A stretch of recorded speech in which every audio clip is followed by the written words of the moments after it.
वजीर आला योगी आदित्यनाथ ने बिहार में इंतखाबी रैली से किया खिताब। कहा, बीजेपी ने बदइंतजामी, बदउनवानी और लाकानूनियत को किया खत्म।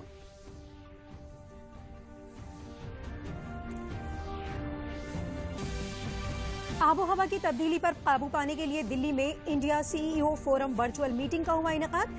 वजीर माहौलियात प्रकाश जावड़ेकर ने हिंदुस्तानी कंपनियों से की माहौलियाती तब्दीली से मुकाबले में ताउन करने की अपील। लखनऊ में आज दिन भर छाए रहे बादल, आतिशबाजी और गाड़ियों के धुएं के सबब बढ़ी फिजाई आलूदगी। सांस के मरीजों, बुजुर्गों और बच्चों को माहिरीन ने दी एहतियात बरतने की सलाह।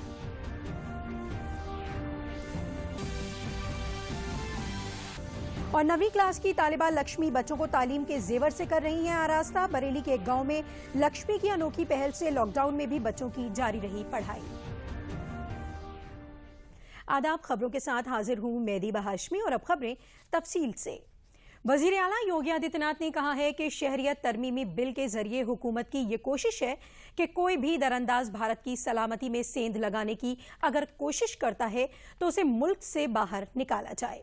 बिहार के इंतखाबी जलसों में उन्होंने कहा कि भारतीय जनता पार्टी की मरकजी हुकूमत ने अवाम के मफाद में बहुत से काम किए हैं। वजीर आला ने कटिहार, मधुबनी, दरभंगा और सहरसा में गुज़िश्ता रोज इंतखाबी जलसों से खिताब करते हुए कहा कि बीजेपी ने बदइंतजामी, बदउनवानी और लाकानूनियत को दूर करने का काम किया है और अयोध्या में राम मंदिर का ख्वाब पूरा किया है।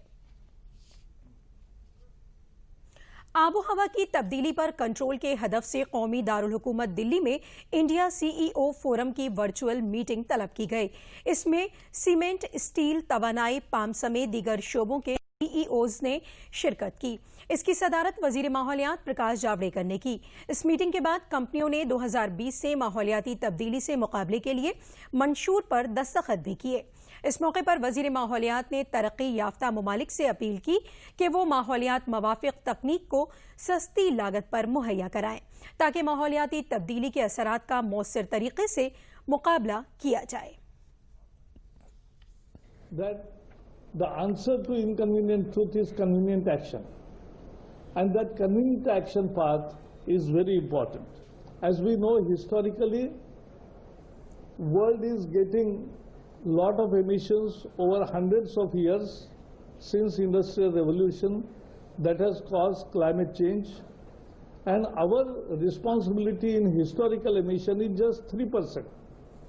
Even today in the present context, our emission load of the world emission load or world is only 6%.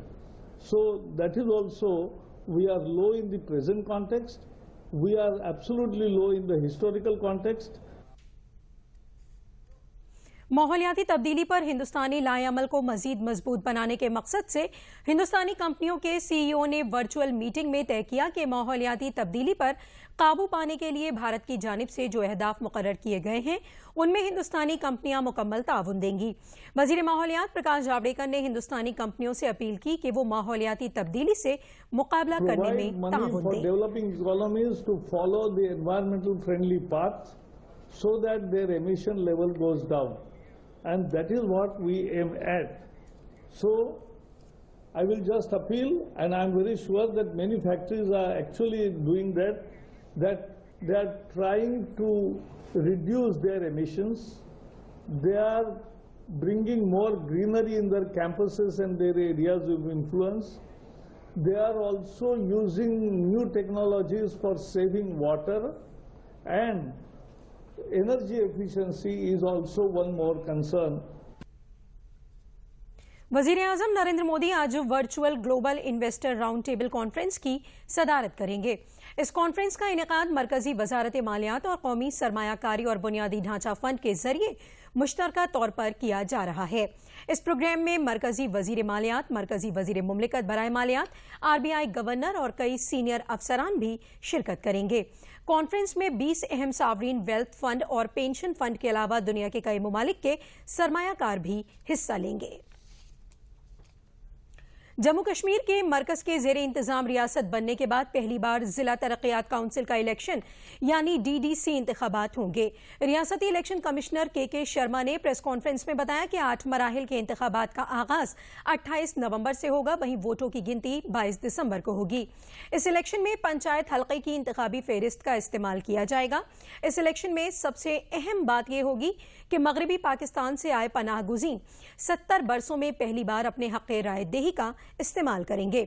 280 हलकों में होने वाले जिला तरक्कियात काउंसिल इंतखाबात में उम्मीदवार 5 साल के लिए मुंतखब किए जाएंगे। ये इलेक्शन बैलेट बॉक्स के जरिए कराया जाएगा। साथ ही इंतखाबी तशहीर में उम्मीदवार ज्यादा से ज्यादा 5 लाख रुपए तक खर्च कर सकते हैं।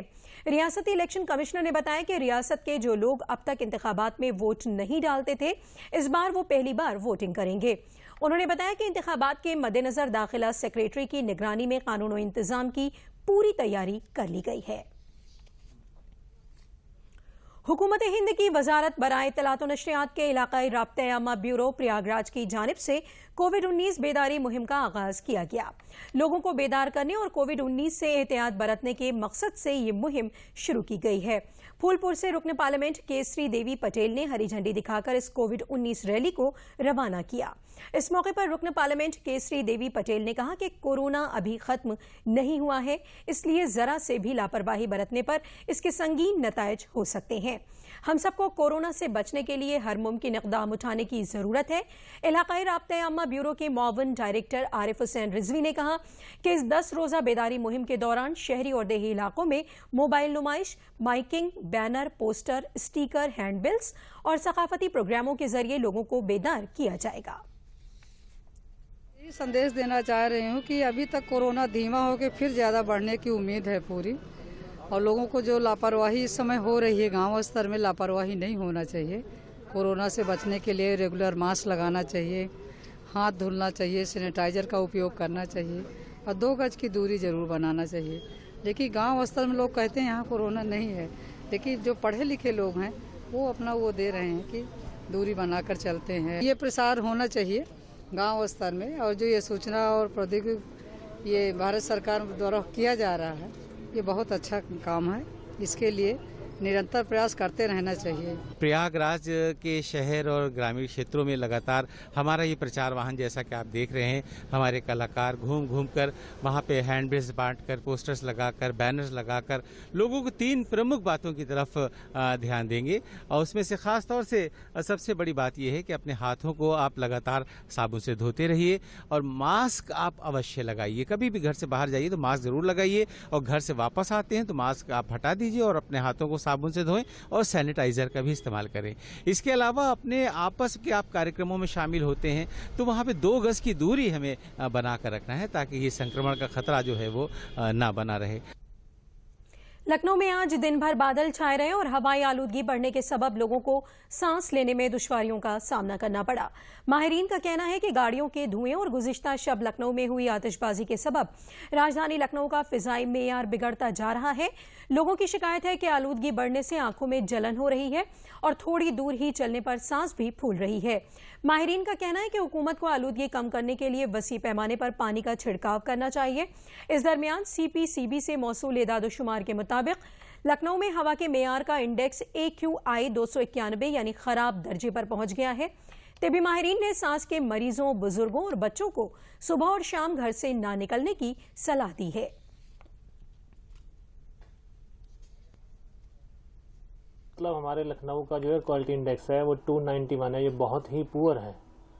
और इसके मद्देनज़र जो हमारे पास एक तो जो ओल्ड एज पेशेंट है, बुढ़ापे वाले, जिनको भाई अस्थमा है, कोई दमा है, COPD है, जैसे लंग की बीमारियां हैं, और दूसरा आजकल कोरोना की वजह से जो पेशेंट कोरोना से लड़ रहे हैं, जो इससे रिकवरी कर चुके हैं, जिनके फेफड़ों में डैमेज है अभी भी। तीसरा जो पैदा हुए बच्चे हैं छोटे, इनको इतनी दिक्कत आती है इसमें कि इनको सांस लेने में दिक्कत है, इनको लेट नहीं सकते, रात को आराम से तकिया लगा के लेटना पड़ता है। कि आजकल इतना ज़्यादा पोल्यूशन है कि आप जाओगे तो आंखें आपकी बहुत जलने लगेंगी, आपको सांस की बड़ी दिक्कत आने लगी, ऐसा लगेगा थोड़ी दूर आप बाइक पे जाओगे तो लगेगा कि भाई बहुत दिक्कत आ गई है। पर इससे करने के लिए मेन बात क्या है कि अगर हमें क्या करना है इससे बचने के लिए, हमें क्या करना है, मिनिमम से मिनिमम अपने काम की वजह से बाहर निकलें। उसके 2 फायदे हैं, एक तो आपको सांस में दिक्कत नहीं होगी, आंखें नहीं जलेंगी, तीसरा आप पोल्यूशन नहीं करेंगे। तो ये एक ऐसी जहरीली हवा है जो मुझे और आपको बुरी तरह से प्रभावित कर रही है। हम लोग अगर हम एयर क्वालिटी इंडेक्स के अगर मुद्दे पे बात करें तो एक प्रकार से इमरजेंट सिचुएशन में हैं हम लोग। हम जहाँ पे हमें साफ हवा मिलनी चाहिए वहाँ आज हमें दमघोंटू हवा मिल रही है। और मेरी शहर के सभी लोगों से यही अनुरोध है कि ज़्यादा से ज़्यादा पब्लिक ट्रांसपोर्ट का उपयोग करें, अपने घर में फॉसिल फ्यूल न जलाएं, और कोई भी अगर इस प्रकार के कोई जलाने वाले कंबस्शन वाली एक्टिविटी है उनको ना करें, क्योंकि उससे कहीं ना कहीं से हानिकारक गैसेस निकलती हैं। इसके अलावा आप चाहें तो अपने कुछ हरे भरे काम कर सकते हैं, अपने आसपास पौधे लगा सकते हैं, और आसपास अगर डस्ट है तो वहाँ पे पानी छिड़क के डस्ट को उड़ने से आप रोक सकते हैं। कहते हैं बेटियां लक्ष्मी का रूप होती हैं। ऐसे में बरेली की बेटी लक्ष्मी तालीम के जेवर से बच्चों को आरास्ता करने के लिए उन्हें मुफ्त तालीम मुहैया करा रही है। लक्ष्मी जहां खुद 9वीं क्लास की तालिबा हैं, तो वहीं दूसरे बच्चों को मुफ्त तालीम भी मुहैया करा रही हैं। इसके लिए लक्ष्मी ने अपने घर पर ही अनोखी क्लास खोल रखी है। 1ली से 8वीं क्लास तक के बच्चों को पढ़ाने का बीड़ा भी उठाया है। लक्ष्मी की इस अनोखी क्लास से जुड़कर गांव के तकरीबन 100 बच्चे रोजाना मुफ्त तालीम हासिल कर रहे हैं। लक्ष्मी के गांव में ही सरकारी प्राइमरी स्कूल है जिसमें गांव के बच्चे पढ़ते हैं। कोरोना की वजह से पूरे मुल्क में लॉकडाउन लग जाने से सभी स्कूल बंद हो गए थे, तो वहीं लक्ष्मी की कोशिशों से गांव के बच्चों की पढ़ाई में कोई रुकावट पैदा नहीं हुई। लक्ष्मी के वालिद को अपनी बेटी पर फख्र है कि वो दूसरे बच्चों को मुफ्त तालीम दे रही है। मैं जब से लॉकडाउन लगा तब से मैं बच्चों को पढ़ा रही हूँ। 1 से लेकर 8 तक के बच्चे मेरे पास पढ़ते हैं।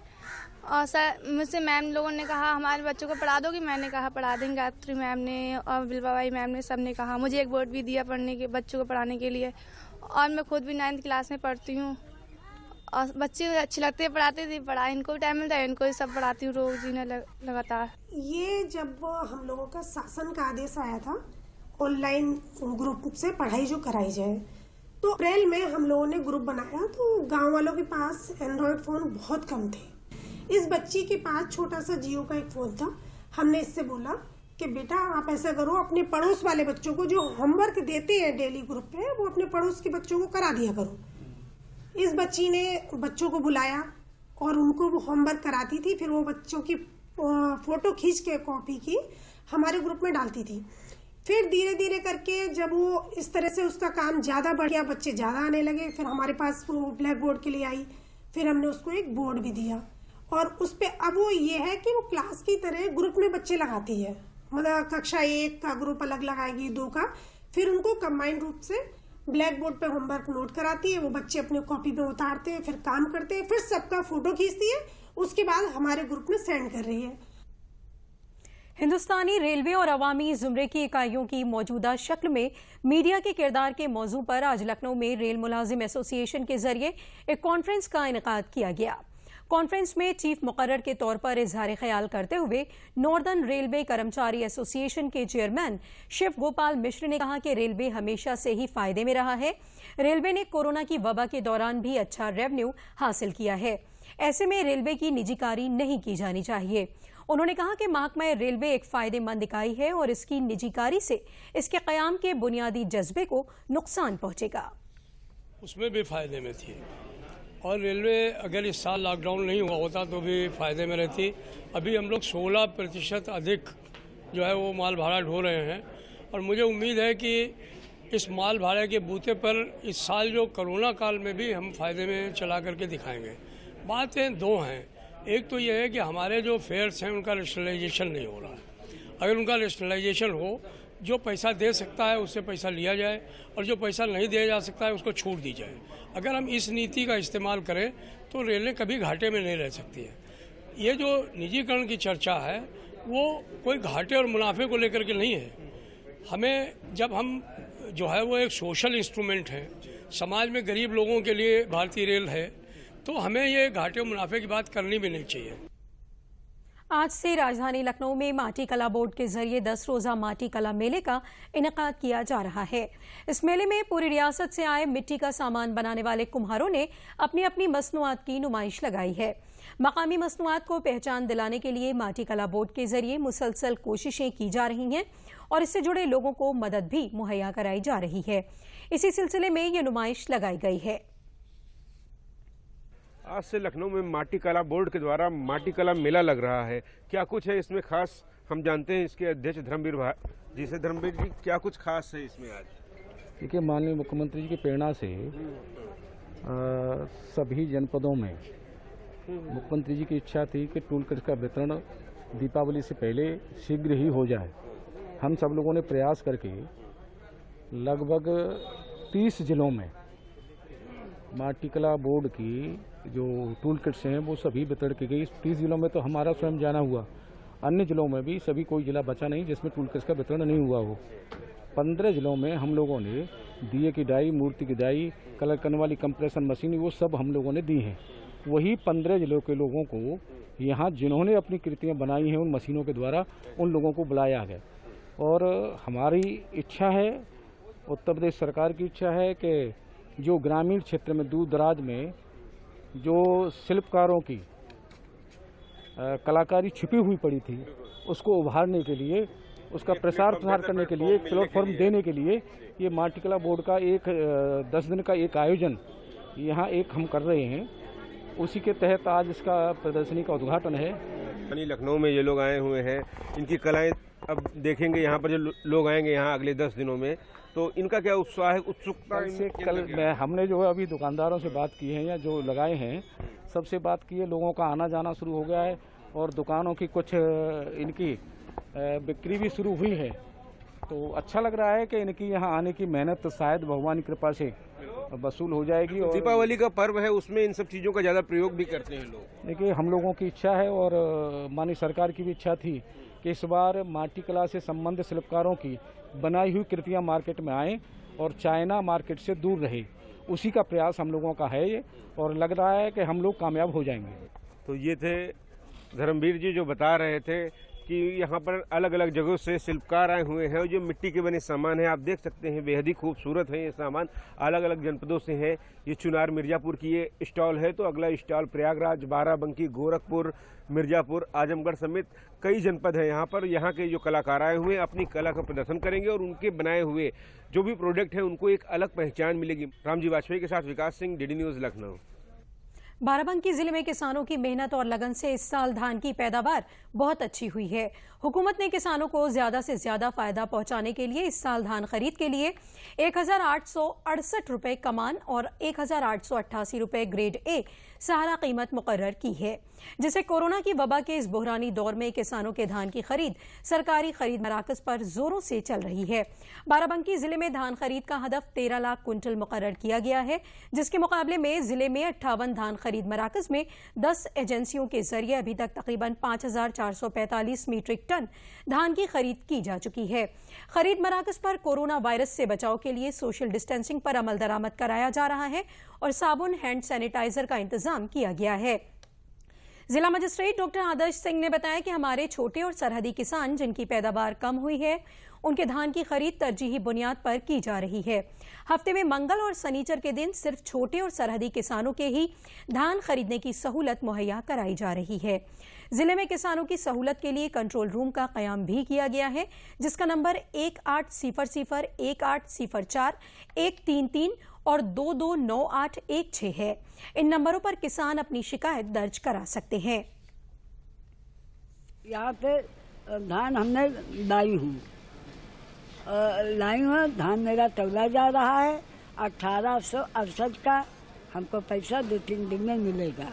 योगी ने बहुत अच्छा काम कर रहा है और योगी ने हम लोगों के लिए बहुत अच्छा किया है और योगी का मतलब अच्छा हो रहा है और योगी का धन्यवाद। अपना धान पैदा करा उसको बेचने के लिए क्रय केंद्र बाराबंकी मंडी में आया हूँ, जिसको मुझे माननीय योगी आदित्यनाथ जी की तरफ से जो इसका समर्थन मूल्य निर्धारित किया गया 1868 रुपये प्रति कुंटल के हिसाब से मुझे 2 से 3 दिन में धान बेचने के 2-3 दिन बाद मुझे पैसा प्राप्त हो रहा है मेरे खाते में। ठीक है, और मैं इस सुविधा से माननीय योगी आदित्यनाथ जी की इस सुविधा से बहुत संतुष्ट हूँ। मेरे यहाँ धान की अच्छी पैदावार हुई है और मुझे सारी सुविधाएं भी सरकार द्वारा प्राप्त हो रही हैं।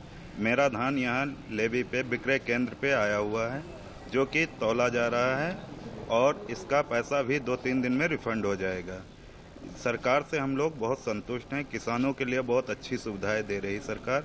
योगी जी का बहुत बहुत धन्यवाद। देखिए, हमारे जनपद बाराबंकी में इस बार अब तक 58 क्रय केंद्रों की स्थापना की गई है और जो हमारा लक्ष्य प्राप्त हुआ शासन से वो 13 लाख क्विंटल का हुआ है। यहाँ पे जो मंडी में हमारा नवाबगंज मंडी में स्थित क्रय केंद्र हैं, जिसमें मंडी के भी हैं, विपणन शाखा के भी हैं, अन्य भी हैं, उनका निरीक्षण किया गया और यहाँ सभी प्रकार की सुविधाएं वो कृषकों के लिए सुनिश्चित करने के निर्देश दिए भी गए और की भी जा रही हैं। और विशेषकर हमारा ये प्रयास है कि जो हमारे लघु और सीमांत कृषक हैं, जिनकी उपज कम हुई है, उनका हम प्राथमिकता के आधार पर करें। और इसी कारण से शासन के निर्देशों के क्रम में मंगलवार और शुक्रवार, हर मंगलवार और शुक्रवार को आरक्षित किया गया है, जिस दिन हमारे लघु और सीमांत कृषक यानी जिनकी जो कुल रकबा है वो 2 हेक्टेयर से कम है, उनका ही केवल धान क्रय प्राथमिकता के आधार पर किया जाएगा और बड़े कृषकों का उन 2 दिनों में सप्ताह के नहीं किया जाएगा। मुल्क को खुद इन्हिसार बनाने और देही भारत को इक्तिसादी तौर पर ताकतवर बनाने के मकसद से मरकज और रियासती हुकूमत मुसलसल कोशिशें कर रही हैं। इन्हीं मकासद के हुसूल के लिए इस बार फर्रुखाबाद के दूरदराज के एक गांव बसेली में राधिका खवातीन खुद इमदाद ग्रुप ने एक नया तजुर्बा करते हुए इस बार दीपावली में गैर मुल्की दियों की जगह पर मुल्क में तैयार करदा गाय के गोबर और मुल्तानी मिट्टी से बने दिए, गणेश और लक्ष्मी की मूर्तियां, अगरबत्ती, हवन कुंड समेत दीगर कई तरह की पूजा में इस्तेमाल होने वाली चीजों को दिलकश रंगों से रंगने के बाद बाजार में उतारा है। इससे दिवाली के बाद मूर्तियों और दीगर पूजा के लवाजिमात के जरिए होने वाली माहौलियाती आलूदगी से काफी हद तक निजात मिलने की उम्मीद है। जिले के चीफ तरक्यात अफसर IAS राजेंद्र पिसनिया ने बसेली गांव पहुंचकर ग्रुप की खवातीन की हौसला अफजाई की और सांचों की मदद से गोबर के दिए वगैरह खुद बनाकर और उन्हें रंग कर भी दिखाया। दीपावली के लिए बेचते हुए और अभी तक ये चाइना से आते थे, अभी अपने देश में गौ के गोबर से बन रहे हैं। इसका फायदा अभी तो नहीं है, फिर देख रहे हैं कि हमारे पर्यावरण के लिए है और गौ वैसे भी शुद्ध मानी जाती है, उसका गौर ही शुद्ध माना जाता है। इस बार जो चाइनीज लड़ियां या जो प्लास्टिक के दीपक या जो अन्य किसी सामग्री के दीपक है, उनकी बजाय जो गोबर है, गौमूत्र है, मिट्टी है, ग्वारगम है और मुल्तानी मिट्टी है, उनसे बना करके उसके बाद में इनको कलर किया जाता है। तो वो वाले दीपक इनके सामने ऐसा लगता है बिल्कुल तुच्छ टाइप के, यानी उनके सामने कुछ भी नहीं है, इतने अद्भुत हैं। क्योंकि यहाँ महिलाएं हैं वो अलग अलग कास्ट से भी आते हैं, अलग अलग रिलीजन से भी आते हैं, तो इससे सबको ओवरऑल लाभ मिलेगा। और बेसिकली जो पैसा विदेश में जा रहा था या बड़ी बड़ी कंपनियों को या बड़ी बड़ी फैक्ट्रीज को जा रहा था, अब वो पैसा सीधा इन ग्रामीण महिलाओं के खाते में जाएगा, तो इनकी आर्थिक स्थिति बेहतर होगी। और जो आत्मनिर्भर भारत की दिशा में जो महत्वपूर्ण कदम है वो ये जो दीपक निर्माण का कार्य इस पर पंच दीपोत्सव के ऊपर लिया गया है। ये हाथरस में फसाद फैलाने की साजिश के इल्जाम में जेल में बंद PFI यानी पॉपुलर फ्रंट ऑफ इंडिया और CFI यानी कैंपस फ्रंट ऑफ इंडिया के अराकीन से पूछताछ के लिए STF को 2 दिन की रिमांड मिल गई है। मथुरा के CJM की अदालत ने STF को 4 नवंबर से 6 नवंबर तक पूछताछ की इजाजत दी है। इजाजत मिलने के बाद STF ने सभी 4 मुल्जिमान को रिमांड पर ले लिया है। कुछ दिन कबल ही जिले की क्राइम ब्रांच से इस मामले की जांच STF के सुपुर्द की गई है। बुध को STF के CEO राकेश पालीवाल अदालत में पेश हुए थे। अक्टूबर माह में हाथरस जाते वक्त मांट टोल प्लाजा पर PFI और CFI के अराकीन अतीकुर रहमान, मसूद सिद्दीकी और आलिम को गिरफ्तार किया गया था। इन पर बैरूनी मुमालिक से पैसा लेकर मुल्क में फसाद फैलाने की साजिश रचने का इल्जाम है। मुल्क के दूर दराज के गांव में अब कॉमन सर्विस सेंटर के जरिए रसोई गैस सिलेंडर पहुंचाए जाएंगे। इससे उज्ज्वला के मुस्तफीदीन और दीगर रसोई गैस सारिफीन को उनके गांव के पास ही रसोई गैस सिलेंडर दस्तयाब होंगे। वहीं सिलेंडर के लिए सारिफीन को अब एजेंसियों तक दौड़कर भी नहीं लगानी पड़ेगी। रियासत में तकरीबन 50,000 कॉमन सर्विस सेंटर चल रहे हैं। इनमें से तकरीबन 2,000 कॉमन सर्विस सेंटर लखनऊ में हैं। मौजूदा वक्त में दूर दराज के देही इलाकों के गैस सार्फिन तक सिलेंडर की सप्लाई की रफ्तार बहुत सुस्त है। गांव में रसोई गैस की कम खपत के पीछे डिस्ट्रीब्यूटर और सार्फिन के दरमियान की दूरी भी एक वजह है। वहीं 15 किलोमीटर या उससे जायद की दूरी के सार्फिन को अभी भी सिलेंडर के लिए एजेंसी तक जाना पड़ता है। इसमें पैसा और वक्त दोनों बर्बाद होता है। कॉमन सर्विस सेंटर के स्टेट चीफ अतुल रॉय बताते हैं कि इसी दूरी को कम करने और देही सार्फिन को सहूलत पहुंचाने के लिए कॉमन सर्विस सेंटर के जरिए गैस सिलेंडरों की फरोख्त शुरू की गई है। जितनी भी हमारे जो उज्ज्वला के जो लाभार्थी थे, उनको दूरी होने के कारण वो अपना सिलेंडर रिफिल नहीं करा पा रहे थे, और जो हमारे गैर उज्ज्वला के जो लाभार्थी थे वो भी अपना सिलेंडर बुक कराने के लिए उनको शहर तक जाना पड़ता था। बाइक पे सिलेंडर रख के, देखा होगा आपने, साइकिल पे सिलेंडर रख के जाना पड़ता था। अब वो सिलेंडर उनके गांव में ही 6 से 7 सिलेंडर तक हमारा वीएलई रख सकता है एक बार में, और वो सिलेंडर फिर वहीं पे बुकिंग करके और गांव वालों को वो देता है जब उसके सिलेंडर खत्म हो जाते हैं, 6 सिलेंडर। वजीर-ए-आज़म नरेंद्र मोदी की पीएम स्ट्रीट वेंडर्स खुद इन्हिसार फंड स्कीम के तहत फल, सब्जी फरोशों, रेहड़ी पटरी पर अपनी दुकान लगाने वाले दुकानदारों और अपने घरों में अचार, मसाले और कॉस्मेटिक का काम करने वाली खवातीन को उनका कारोबार फिर से शुरू कराया जा रहा है। इनमें ज्यादातर ऐसे लोग हैं जिनका कारोबार लॉकडाउन के सबब बंद हो गया था। उन्हें फिर से अपना रोजगार शुरू करने में इस स्कीम से मदद मिल रही है। वहीं उन्हें सूदखोरों से भी निजात मिल रही है। City commissioner doctor Arvind Chaurasia ने बताया कि पूरे मुल्क में मेरठ स्ट्रीट वेंडर्स को लोन मुहैया कराने में 12वें मकाम पर है और रियासत में मेरठ म्यूनिसिपल कॉरपोरेशन का 8वां नंबर है। मेरठ में 14,105 स्ट्रीट वेंडर्स ने दरख्वास्त दी थी और 7,359 स्ट्रीट वेंडर्स की दरख्वास्त मंजूर की गई, जिसके मुकाबले में 5,057 लोन तकसीम किए गए।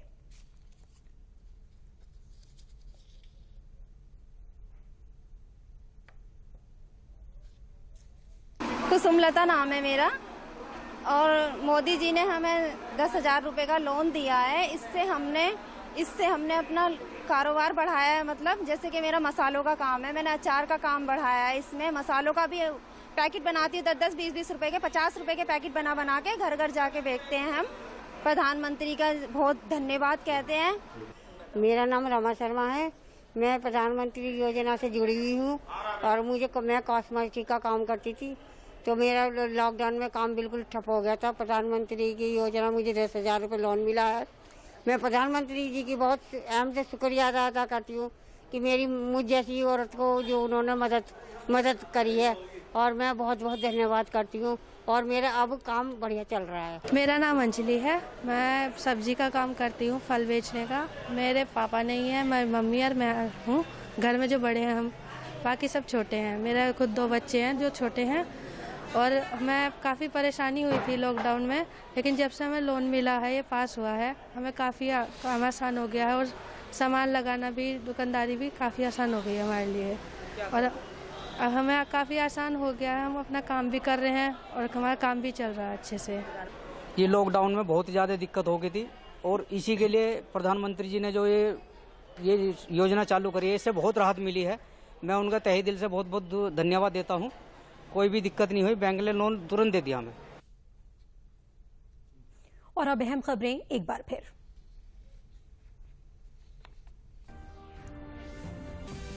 वजीर आला योगी आदित्यनाथ ने बिहार में इंतखाबी रैली से किया खिताब। कहा, बीजेपी ने बदइंतजामी, बदउनवानी और लाकानूनियत को किया खत्म।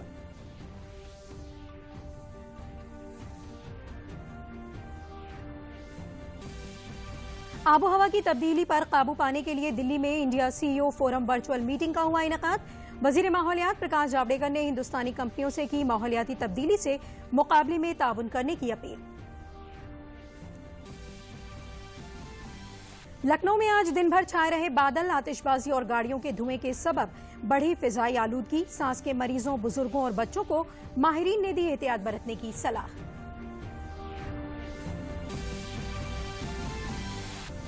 और 9वीं क्लास की तालिबा लक्ष्मी बच्चों को तालीम के जेवर से कर रही हैं आरास्ता। बरेली के गांव में लक्ष्मी की अनोखी पहल से लॉकडाउन में भी बच्चों की जारी रही पढ़ाई। और आखिर में एक जरूरी पैगाम, जब भी बाहर निकलें मास्क साथ में होना जरूरी है। जेब या थैले में नहीं, बल्कि इस तरह से चेहरे पर लगाएं। अपने हाथ वक्त वक्त पर धोते रहें और 2 गज की दूरी भी बनाए रखें, क्योंकि जब तक दवाई नहीं तब तक ढिलाई नहीं। इसी के साथ खबरें खत्म हुई। दीबा को दीजिए इजाजत। आदाब।